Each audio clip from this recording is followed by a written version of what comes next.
when Troy Parrott wheeled away after scoring his hat-trick in what proved to be the winner that has sent us to a playoff, hang it in the Louvre, or based on recent news, somewhere slightly more secure.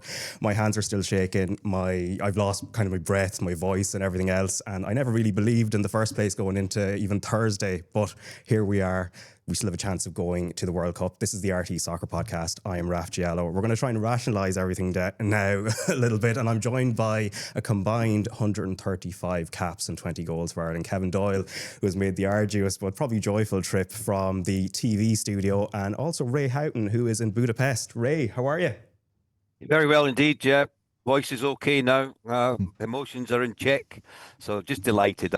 Pleasure to be here. There's certain games that you're very fortunate to be at, and today was one of them. Just the turnaround in the last 15 minutes where we looked like we weren't going anywhere, to get the two goals that we did, and particularly the winner in the last few seconds was just incredible. Yeah, great scenes. Yeah, and actually before the game, Ray, it was very noticeable yourself and Tony were a little bit giddy on the pitch when you were sort of doing the little walk around at the beginning. I imagine you were very giddy at the end, but the in-between, if you just want to take us through all the scenes, the roller coaster of emotions where it felt lost at certain times and it snatched back and then almost, and we might even go back to the moment when Robbie Keane scored that goal against Germany in 2002, almost a carbon copy of that. Yeah, well, you think back to the start of the game. Hungary started very well. I think they had 3 corners in quick succession. 2 that they delivered in with real quality would pose problems for the Irish back line. And the third one, I kept seeing Kirkish coming short to offer himself as an option. And I was just worried that no one had picked him up. And then they went short. Ball was delivered in. I was still, on the replays that I seen, I thought he was offside. But I'm led to believe that it might have been Jason Malumbi's right toenail that was playing him on. I'm not sure, but it was a great start for them. But I was surprised after they went 1-0 up, they actually sat back. They didn't come and really look for a second as if, we'll just play the ball around. And slowly but surely, the boys got themselves back into it. And then a brilliant ball over the top, the pace of Chidozie Ogbene in behind Kirkish initially. And then Shalai with the challenge, which was, I don't know why it took them so long to give the penalty, because it looked pretty obvious that by his reaction, and players' faces normally tell you a lot. You could tell straight away that he knew that he'd not got the ball and caught the player, and it was a definite penalty. And what a finish. Troy stepped up, never looked like he was going to miss, and just nestled it in the bottom corner with pace on it. It was too much for the goalie. Yeah, and Kevin, the moment in studio when Troy Parrott puts the ball in the net at the very end, just talk us through that from your point of view, because I think, as I said, we were all doubters before the game on Thursday against Portugal, and probably there was still that element of doubt coming into today, even though we knew a victory, and Budapest is a hard place to go, a victory would take us to a playoff. What was it? We're in the 95th and a bit, weren't we? Yeah. We were gone. I didn't know who scored, to be honest with you. I was same. Yeah, hadn't a clue. Doing laps at the studio, roaring and shouting nonsense. And it felt like I'm sure, like everyone, like you played the game yourselves, but I was saying on air, it was just a relief. Like the difference coming back to the studio for, say, us having to talk about us again, maybe not qualifying, or whether it was losing the game or drawing the game, or coming back to just the joy to come here and do this, to talk positively about Ireland and about players and about winning games.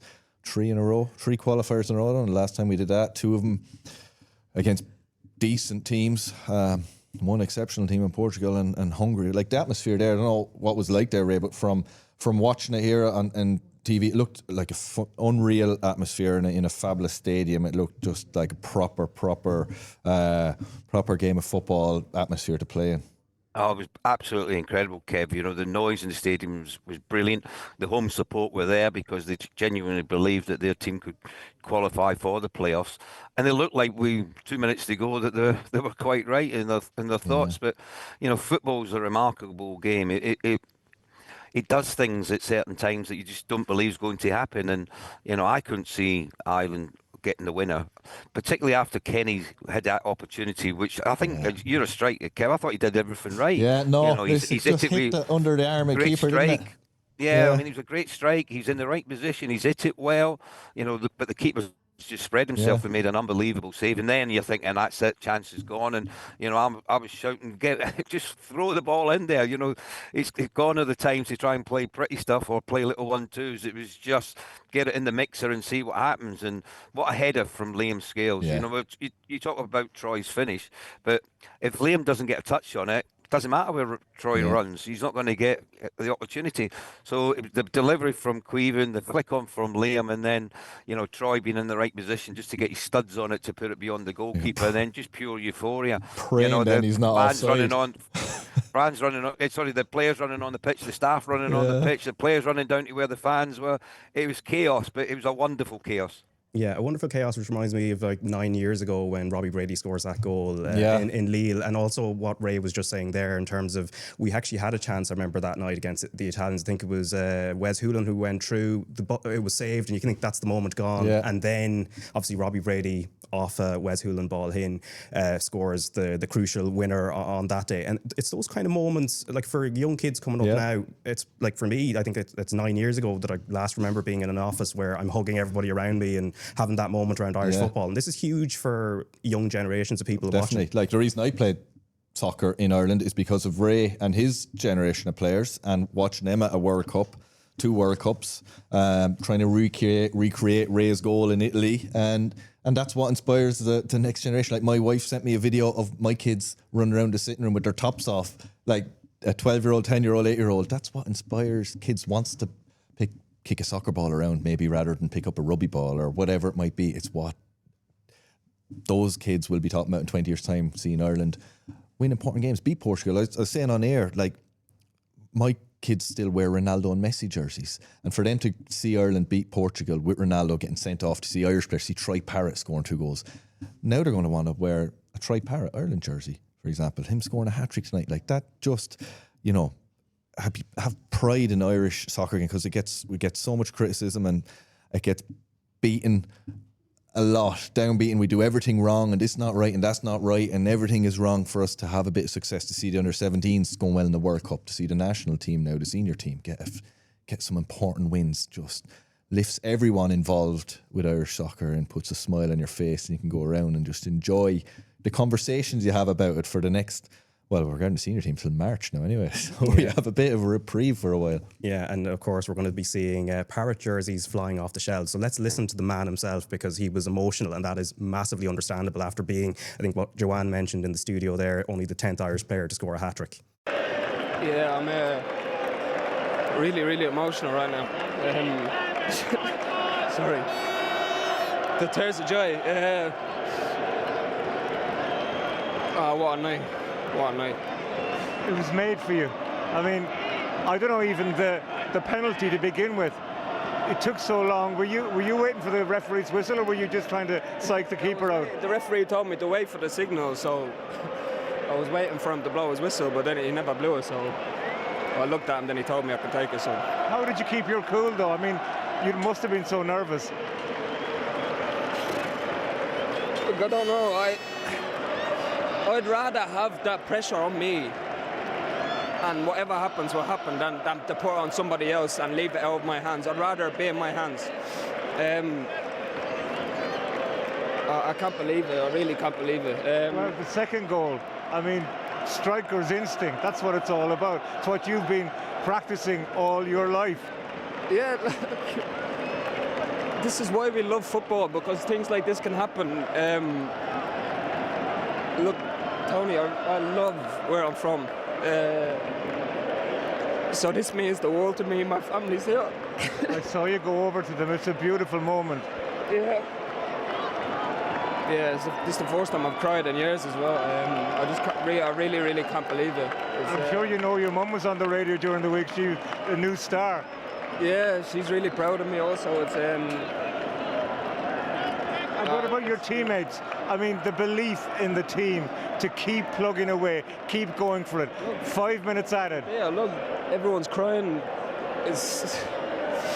I said against Portugal that this is what dreams are made of, but this tonight is, I don't think I'll ever have a better night in my whole life.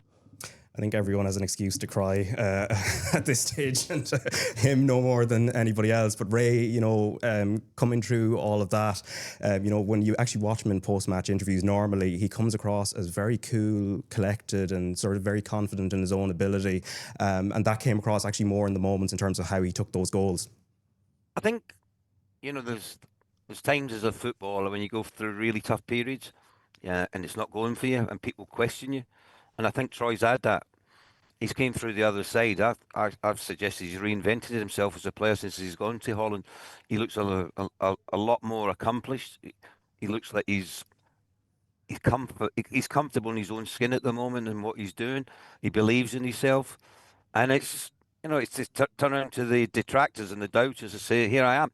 Just think of it this way, boys. If Evan Ferguson was fit to play on Thursday, or if fit today, would Troy have played? Would he have started them games? There's something that you throw into the mix, because one door closes, another one opens, and that's what happened for Troy. The door opened for him, but you've got to step through it. You've got to be ready, whatever comes your way, to be that leader, to be the person that says, you know what, I'm going to take the game by the scruff of the neck. I'm going to be the one that's going to be in the right positions. And he's done that in both the games. He wasn't at his brilliant best tonight. He didn't play like he can. But my word, the goals that he scored, taking the penalty, and he said there, I didn't want the responsibility put on anyone else's shoulders. I was more than happy myself to take it. His second goal, Finaz's great ball over the top, but his touch was excellent. And then the awareness to lift it over the keeper to get us back to 2-2, and then the winner itself. He'll be playing that over his mind time and time again. And Kev will tell you, when you finish your career, the only thing you've got left is memories. The only thing you can think back in is certain games that stand out to you. And the last 4 days are going to be quite incredible in Troy Parrott's life. And, it'll change him as an individual for the better. It'll make him a better player. He'll appreciate the good times much more. But more importantly, he'll now believe that he's arrived, and he feels truly a part of the Irish setup now. Yeah, and Kevin, I suppose it's no coincidence that he's actually found himself in his happy place at AZ Alkmaar over these last few months, because I think, as Ray was alluding to there, he's come through his ups and downs. He goes to Spurs, where he's talked up in the early part of his career. Then he's on all these loans, particularly through the English system, where it doesn't quite work out. Takes a chance to go to the Netherlands, and this has been a great time for him, even before what happened tonight. Yeah, you see the interview, like there's no PR crap in that. He's not trying, he's just been himself. He's just been honest. And I think he'll have a better career and be a better player because of what happened to him over the last few years regarding, if he'd have become along as a superstar at Spurs, I don't think he'd been a better person for it. The fact he's had to sort of go away, come back again, earn it, go to a different country. You can see he's more a rounded person now and a better all-round player. He was always a goal scorer growing up. I didn't think, until I saw him play against Bulgaria, I think it was the Nations League last March-ish, I went, wow, after that game. He didn't score in that game, but his hold-up play, his energy, his work rate, his closing down, how he brought people into the game, I was like, he's the number 9 now. And it's something I didn't think Evan Ferguson has at the moment. Evan has the goal scoring, but doesn't have the all-round game that Troy has brought in there. And that's not to say Evan won't have it. By the way, he can work on it. He's a couple of years younger than Troy. But Troy has learned that. He's brought that side into a game. So now if he doesn't score in a game, he's still effective. He gets Ireland up the pitch. I love his energy, his enthusiasm. How for a lad who's not massive, he'll win headers, he'll tackle, he'll fight for every ball, and he has quality. Like, he does finish. It's the second goal. He went in the middle of the pitch and all of a sudden picked his head up and started putting a few through balls. His finish for that was brilliant. His penalty and the pressure and standing up and taking that penalty. All little steps in his career. He's 23, where, I was just reading after the Portugal game, the different clubs that have been linked to him. All of a sudden, he's now gone in the space of, start of season, he scored goals. He was injured and he's come in and he scored goals again. Now he scored international goals. All of a sudden, he's been linked with big clubs again, from being at Spurs, going down, building his career. Now, we could have, I suppose he was in Evan Ferguson's shadow for the last couple of years, wasn't he? And now he's had to work and come back, and all of a sudden he's not in his shadow, and he could be with great options. It's great, isn't it, to talk about a fella who scored a hat-trick for Ireland away from home and scored 2 against Portugal. And just to see his interview like that puts a smile on your face. He's just, not trying to cover up anything, not trying to be cool, just be normal and enjoy the moment. Yeah, one of the clubs he was linked to, I think, and he could have moved to last summer, was Wolfsburg, I think, is one of the ones mentioned, I think, in the 42. And as you allude to, he's got a lot of choices to make, and that's always a tricky thing as well, sometimes having so much choice. If you were in his shoes, what would you be kind of looking at? Because I think the talk from his camp is summer 2026 to try and move to one of the big 5 leagues. No, I think he's mature now, and you can see by his interviews and the fact he's gone abroad and done well. It doesn't matter where he goes, as long as it's a decently sized club in a good league. It doesn't matter if he goes to Germany. It doesn't matter if he comes back to the Premier League. I think it'll be no bother to him, because he has built an all-round game that he can. Strikers, you don't score every week. It doesn't matter really, unless if you're Haaland, possibly. But if you don't score, you need to have more to your game, and he's added that now. So I don't think it's going to matter where he goes. He can link play up. He's fast enough to run in behind. He mixes and matches the way he plays. So he's developed an upper body strength. He doesn't look like he has it, but he does have it. So listen, he'll pick a club. He looks like a mature chap now. He said he knows what it's like at a big club like Spurs, and how it can go wrong, and how it's not all rosy at big clubs. I'm sure he'll take his time. He looks mature. He seems to have good people around him now, that he will make the right choice and be a success wherever he goes. Yeah, and Ray, just going back to something in Thursday's game, and actually in the build-up to what happened today, I think the Hungarians were sort of pointing out that, maybe the Irish team provoke referees, etc., and maybe that there's a bit more of the dark arts there. Surely that is to be taken as a compliment. Obviously, we saw what happened against Portugal as well, which actually coincidentally now in all 3 home games in this campaign, we've had an opposition player has been sent off. So there's something to take from that, I suppose. Yeah, I wouldn't be too worried about that. I don't see the Irish team being overly physical. At times they were a little bit frustrated tonight and they gave away silly free kicks. But what I did see was a few players going over really easily when they've not really been touched, and that's just the nature of football as it is today. As soon as you feel contact, you go over, and you normally get a free kick, and if you roll around enough, you might get the opposition player booked. But yeah, the lads competed as well as they had to tonight. They won the challenges when was required. But I thought overall, we could have played the ball forward a bit quicker, because that was where in games you've got to realise where you're getting some joy. Where you punishing the opposition. And anytime we played the ball over the top with the pace when Chidozie was on, we were causing them problems. So I was a bit surprised we weren't doing it a little bit more often. You don't have to hit. It's like the ball that led to the penalty. It was a really good long pass. It wasn't just a hump ball forward. It was actually played to a player who made a really good run. And it worked out perfectly, with Chidozie held off Kirkish because you've got the other side of him. And then Shalai comes back and makes the challenge and gives away the penalty. It's a lovely ball. Brilliant 60-yard ball over the top. Nothing wrong with that. And I think we've got to get away from, we've got to play these little neat passes where we're going nowhere because it looks easy on the eye. You've got to be effective in games. You've got to affect the game. And when we played it over the top, we created chances. I think of even Adam Ida when he was just offside. But it was a forward pass, forward run, ball over the top, and we scored a goal from it. And that's what we need to try and do more. We've got to play to your strength. And our strengths with the players that we've got is playing it in behind and making the opposition's back line turn. Because the weakness tonight was their 2 centre-halves. I didn't think they were particularly that good, but we weren't playing on that enough. And when we did, we got chances that way. So I thought hopefully there's things that we can learn from in future matches that we play. Yeah, and Kevin, I mean, the Puskas Arena, it's clearly a cauldron, but when you think about the ingredients that go into it from an Irish point of view, Seamus Coleman, I don't think it's a coincidence you've played alongside him. I don't think it's a coincidence that he's been on the pitch for, let's say, the Portugal away game, Portugal at home, and what we saw today, at least for large portions of it, and we come away with something. Yeah, I think we look stronger defensively when he's on. He's like having your coach on the pitch with you. If you watch him, he's always at the back line because they have a tendency to switch off. There are some decent players in our back 4 or 5.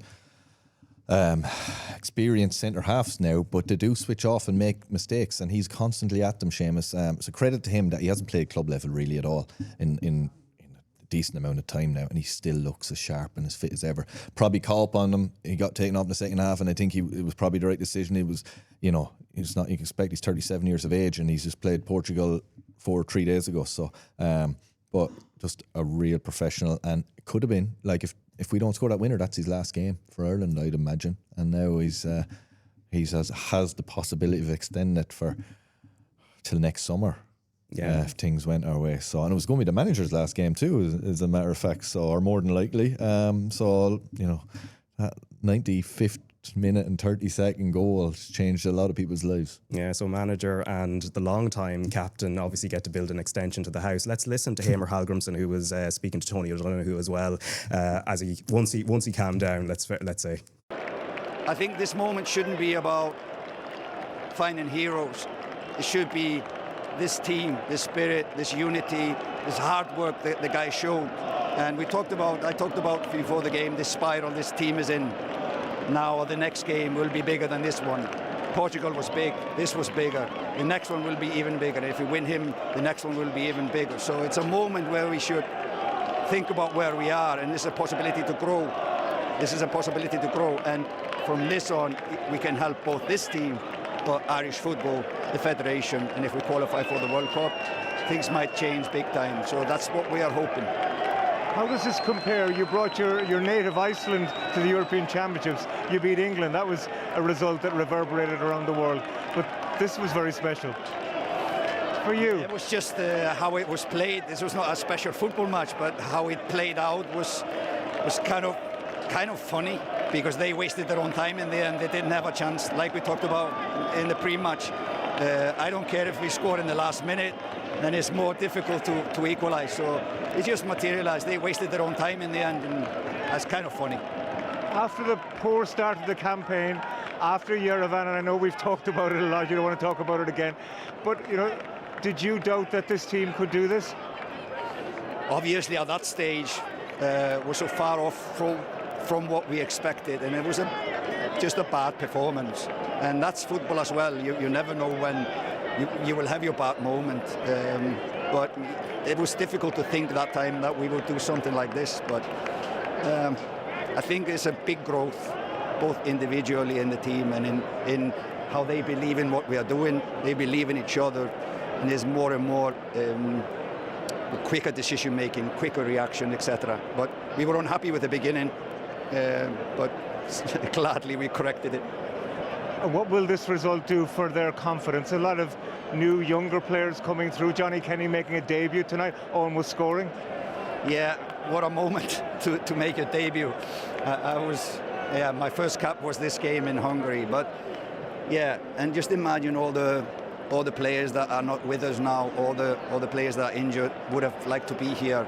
We're so rich in numbers of players that can play here. So, we think of them now as well, part of this squad. And now we need to use this moment and continue improving and continuing growing, because the games will become bigger and bigger.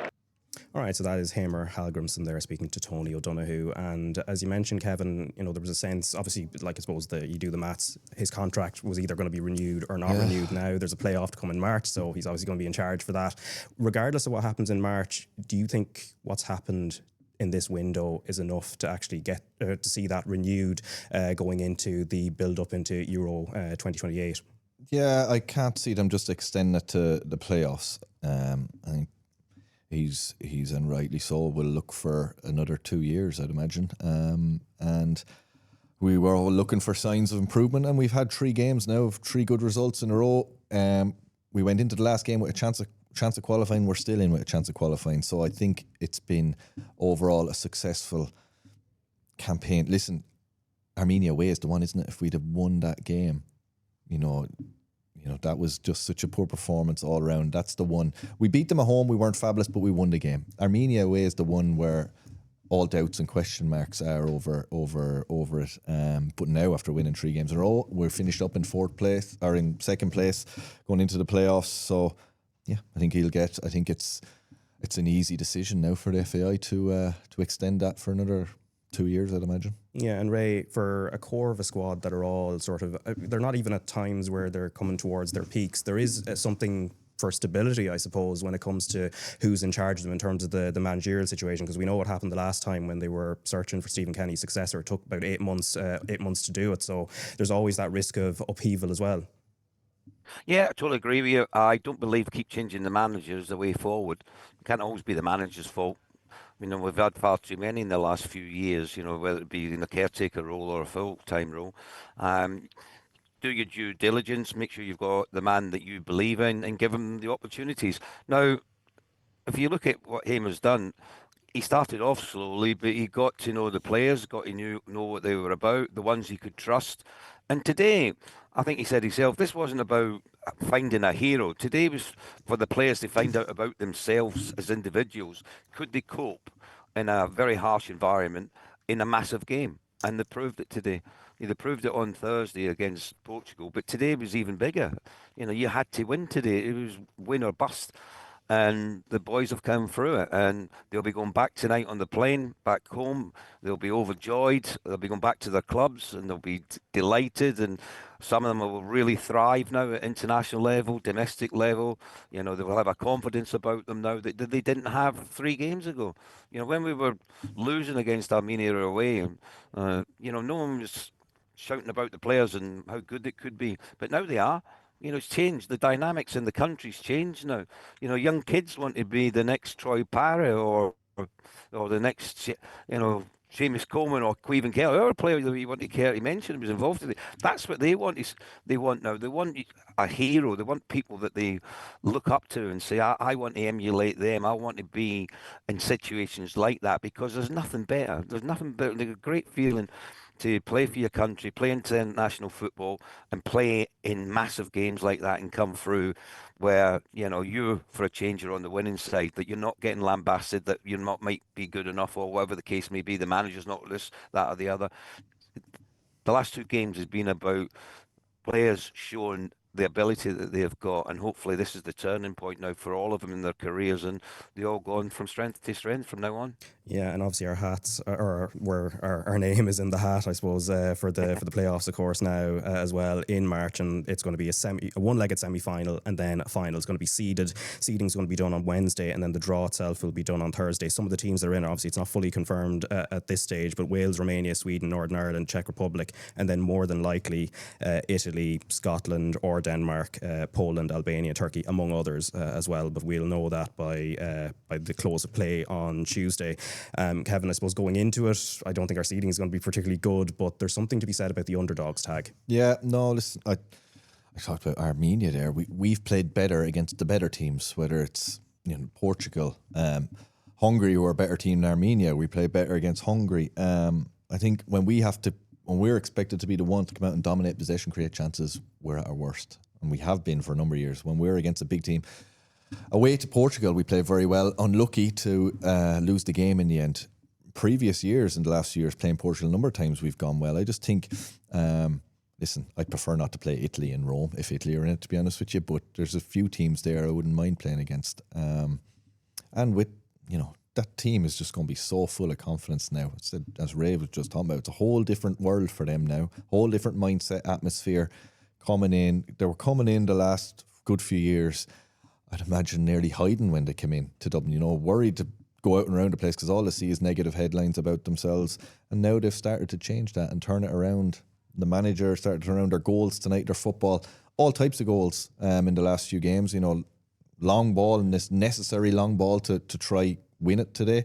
Fabulous bit of football for Azaz, for Troy Parrott's the second goal against Portugal. Couple of good goals. The penalty, the build up to the penalty, a nice longer ball, like all types of football, mixing it up, playing well, and they'll hopefully have a confidence and a belief now that if they do draw Italy, who cares? We beat Portugal, we can beat Italy. But just that it's fabulous. In the space of a week, I think I'm repeating myself, but the international team doing well, the under-17 team do well, our under-21 team has been going well the last few years, so you can have a bit of pride in our football, and that not everything is all doom and gloom. Ray, you wouldn't be scared of Italy now, would you?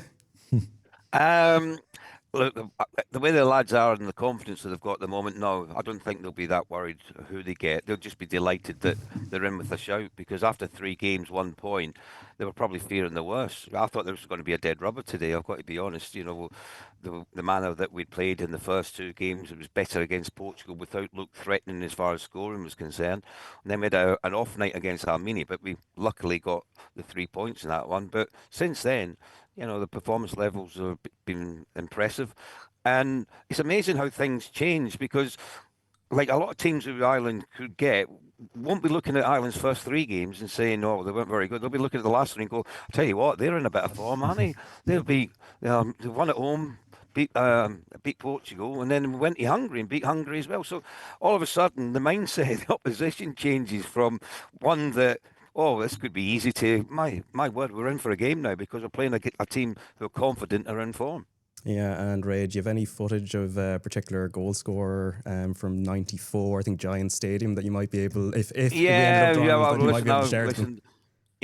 They're my memories. The boys are making their own at the moment, and I'm delighted for them, and none more so than Troy, because I said the tough period that he went through as a player and all them loan spells that we had and people doubting him, to be where he is now, top of the tree, and everyone can't wait to speak to him, and and he's just looks such a humble lad.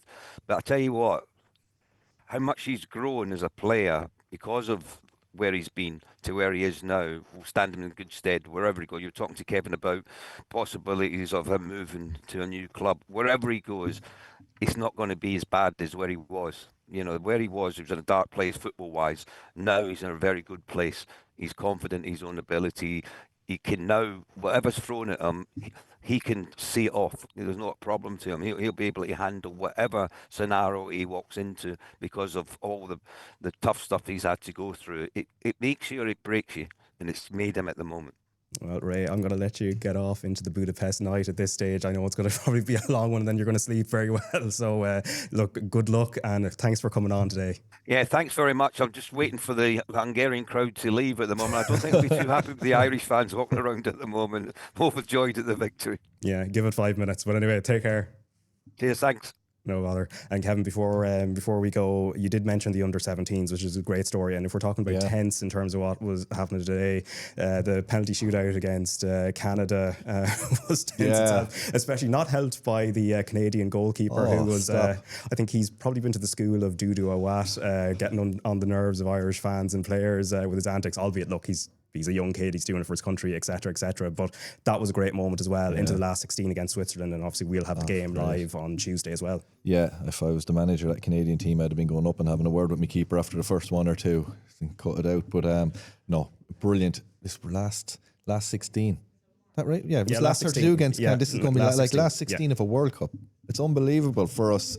Under 17, future's bright. 2 lads from Wexford, which makes it even better. In Oisin McDonough and Ryan Butler. Ryan took the last penalty the other night. Lots of pressure. Looking at 16-year-olds taking penalties like that, and you hate it because it's such a, in their minds, it's the World Cup and such a big thing. You'd hope it'd be decided another way, but this we came through. And playing good football and watching us. We're playing who are we playing in the we're playing Switzerland, sorry, Tuesday. in the last 16. So imagine with that you win that. It's class. So and as I said, there's one Oisin McDonough is over in Italy, Venezia. But Ryan Butler's with Wexford FC. So all sorts. Oisin was in Wexford. All ways and means, and lads coming through in different ways and playing League of Ireland football or whatever it might be. There's different pathways, different ways of doing it, but creating a team. I know Colin O'Brien well. I played with him at Cork City. I was in the under when I first retired. I went in and did a bit of coaching with the 17s for a year. 7 or 8 years ago now when Colin was the manager, and they're really good people there, and he's really good with them. And great to see him having success with them because he puts so much time, effort, and work into it. And just great. You said Irish football, amazing in a week. How perceptions and things can change, and you can see sort of a bit of I suppose what's the word I'm looking for? Just a bit of light at the end of the tunnel in how we're going about creating players, and with the government now putting money into not as much as they wanted, but still it's a start. Like academy systems, all of a sudden you can see a sort of a future and things only getting better from here. So great stuff. Have you been talking to Stephen Elliott since he went in at Wexford? Yeah, I met Stephen at my own son signed for Wexford SC for the under-13s there a few months ago. I was talking to Stephen, and they had a decent season. Nearly were in the playoffs, and Stephen is I think he's gone on holiday now, but they're back for next season. He's done a really good job, and they're really impressed with Stephen Wexford. He's loving management. I played with Stephen. I was at a World Cup with Stephen. I was going to say, we were a long time ago, an under-20 World Cup. Yeah, Stephen Kelly, Keith Fahey, a few players that went Glenn on. Whelan would have been there. Whelan, There was actually a surprising amount of us who ended up in the senior squad, and Stephen would have been the main man then, striker. Yeah. He would have gotten the senior team before me then after that, and I came on and played and I got a goal. I think I did get a goal in that World Cup, and it started to get on as the tournament went along. But Stephen's very, very enthusiastic manager, putting everything into it at Wexford, and it's great to see something like Stephen. He's starting and putting everything in. He's not just there for a job and move on. He's putting everything into it while he is there. I don't know how long he will be there, but he's doing a good job, and they're really impressed with him. And he's a great fella, Stephen. Yeah, and of course the Ireland under-17s against Switzerland live on RT2 and the RT Player on Tuesday. The kick-off is at 2:45 p.m. The programme will start at 2:30, and hopefully it'll be similar to what we've seen already, because they've been brilliant. And then of course the Ireland under-21s, who were really good against England in defeat on Friday night in Birmingham. They are away against Andorra, kick-off 6:30 on the same day on Tuesday. And I suppose all the action from the Group D match at Estadio Nacional live on RT2 and RT Player from 6 o'clock. Kevin, you're going to sleep well, I think, just like Ray Houghton as well. This is actually the last podcast of this season for us, so I'm going to go off and chat to my GP because my heart is doing something a bit weird over the last few hours. So we're going to see you on the other side, which isn't actually meant to be as morbid as it sounds. We'll see you early next year. Obviously, lots to look forward to. We've got a playoff. We've got the start of the next League of Ireland season. But for now, slán go fóill.